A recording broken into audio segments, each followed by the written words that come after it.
Hi, everybody. I'm doing this little video on my own right now just to talk about something that I'm seeing a lot in the forum. A lot of people are asking me questions about why does my footage look all blown out suddenly when I'm using Premiere Pro 2022? And what you're probably experiencing is color management for the first time and working with different color spaces. For those of you out there who haven't played around with high dynamic range televisions yet, definitely go and check out what HDR can do. Most of the streaming services are delivering content in HDR, and it basically means that you're dealing with a wider range of brightness values. You're also dealing with deeper and richer color because these new formats are using a different color space. Whether you knew it or not, most of the footage that you've been working with up until this point has been in a color space called Rec 709. And that, for a long time, has been the default way of working inside of Premiere Pro. Premiere used to be able to handle certain types of high dynamic range footage, but it would map it into a Rec 709 color space, and it would kind of use out of range values in a way. It could store some information that wasn't typically part of Rec 709. That's not the right way to do high dynamic range production work. And more we're starting to see, sporting events broadcast in HDR. We're starting to see, just about every piece of content gets graded today for high dynamic range. And we're starting to see more and more people wanting to edit with high dynamic range footage, whether we're talking about, some kind of dailies for a feature film workflow. We actually have some films that are currently being edited using high dynamic range. And the great news is Premiere can actually support that with a wide variety of formats.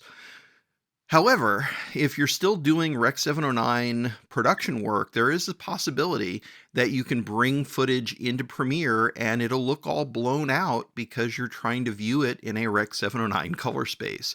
It's an easy fix. There's an easy way of getting around this, and I wanted to take a moment to show you in this video. Moving over to Premiere, the first thing you'll notice, I've got a Rec 709 timeline. And something that you'll see inside of Premiere now when you go to sequence settings, let me just select my sequence here and go to sequence settings.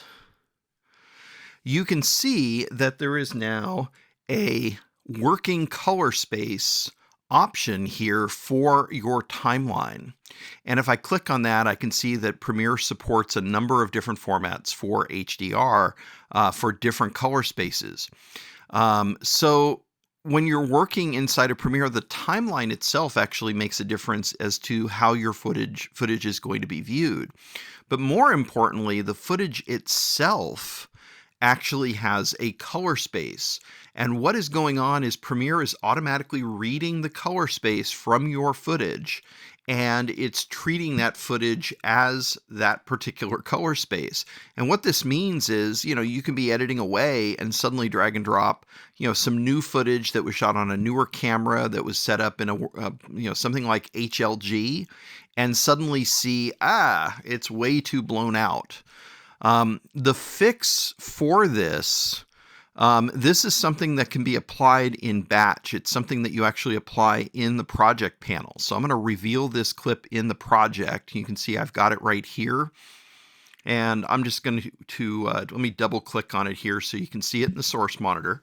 And in the source monitor, you can see that it's blown out in both locations. Well, you might remember, hey, I know I shot this and it looked good in camera. Why is it looking blown out in Premiere? If I was in a high dynamic range environment and I had, under Preferences General, had this checkbox turned on, Extended Dynamic Range Monitoring when available, and this Display Color Management turned on, what this will do is it will make sure that I can see the high dynamic range values that are in the footage. It means that if my computer monitor were high dynamic range, I could actually see the HDR values. This would look brighter than anything, typically.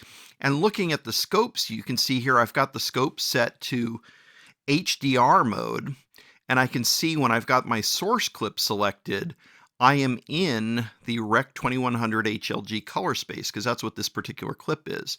So it's showing me the brightness values don't just go from 0 to 100. They actually go on a logarithmic scale. They go all the way up to 1,000 nits in this footage. So these bright lights here at the top are actually in the values are achieving 1,000 nits, so this is something that on an HDR television will look very bright, very vivid. In fact, this is some demo footage that's designed to show a wide variety of colors in high dynamic range. Now, if I am working in standard dynamic range, I need to be able to convert this clip. I need to tell Premiere, hey, I don't want to use this in HDR. I want to use this in standard dynamic range. I want it to match Rec 709 values.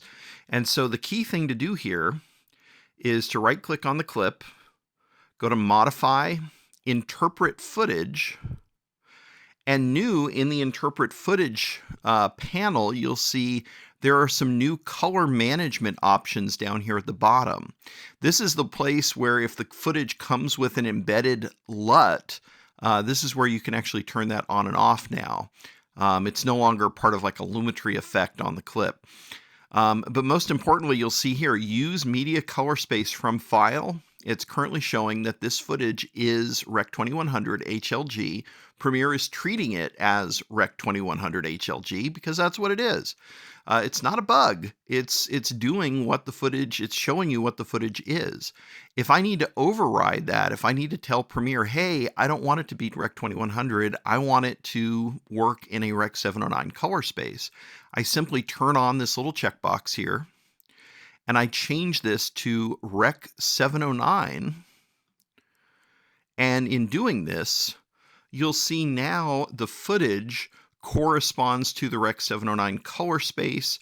It's kind of compressing the color values so that everything fits within the 0 to 100 range, and now it no longer looks blown out.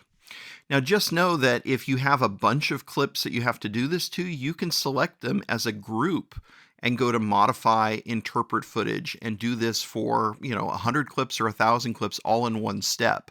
So while it is an additional step, it is a something that you can do one time. You don't have to go in and do it individually for each individual clip.